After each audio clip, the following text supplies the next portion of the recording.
Terima kasih, Ibu.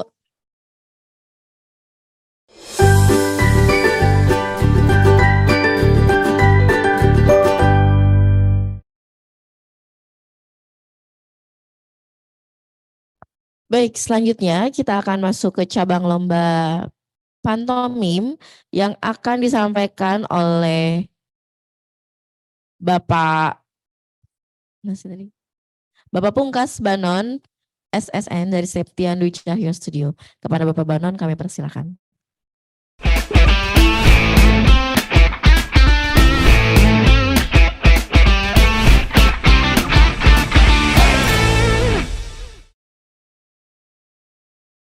Ya, terima kasih. Assalamualaikum, Om Swastiastu, Namo Buddhaya, Salam Kebajikan, Rahayu, Namaste, Shalom. Saya Banon Gautama dari tim juri pantomim tingkat SD FLS 2N. Kali ini saya akan menjelaskan, memaparkan materi lomba. Ini materi lomba pantomim untuk tahun ini adalah balonku, tentang pengalaman bermain dengan balon sesuai kreativitas masing-masing peserta didik.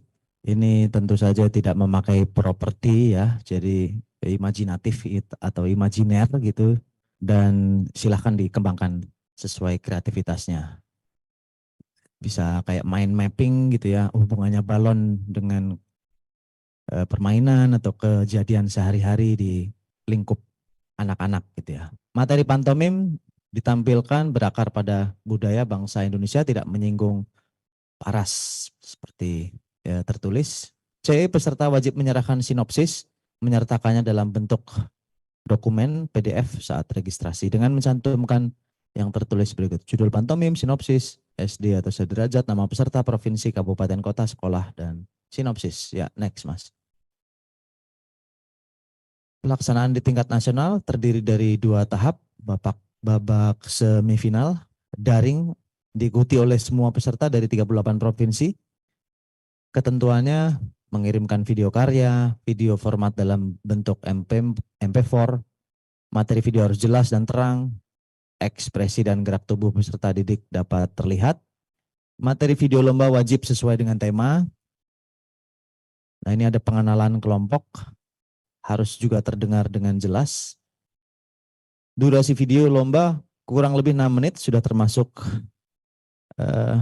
pengenalan kelompok, itu maksudnya. Tema cerita dan sinopsis itu 59, salah itu kayaknya, itu halaman mungkin. Sudah termasuk 59, enggak, salah itu. Ya, next. Babak final, luring offline diikuti oleh 10 finalis yang lolos dari seleksi babak semifinal. Ketentuannya, karya pantomim pada babak final adalah karya yang sama pada babak penyisihan daring. Dan B, peserta diperbolehkan untuk mengembangkan dan memaksimalkan. Kalau yang babak penyisihan sudah maksimal ya nggak usah dikembangkan lagi, nggak apa-apa.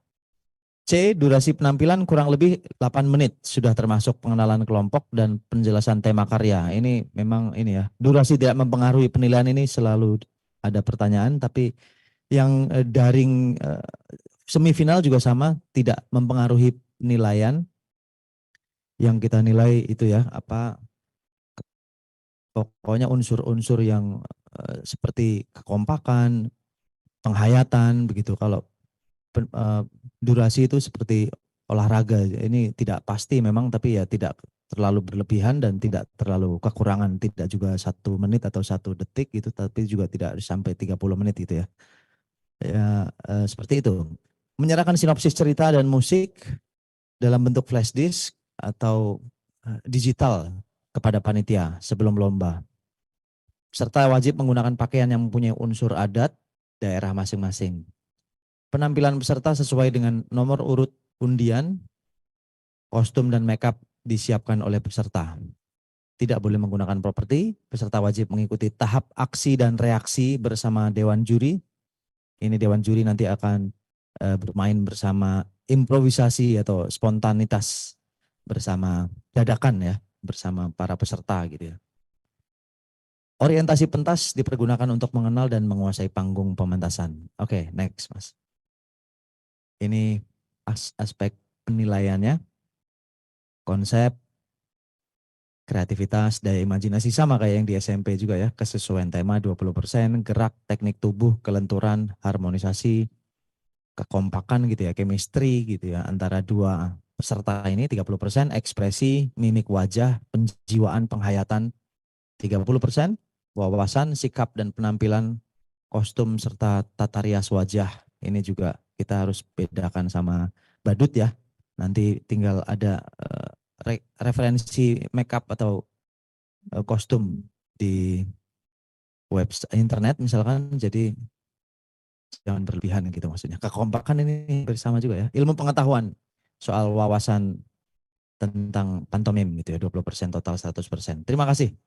Itu kurang lebihnya. Mohon maaf. Next, sudah cukup ya itu terakhir.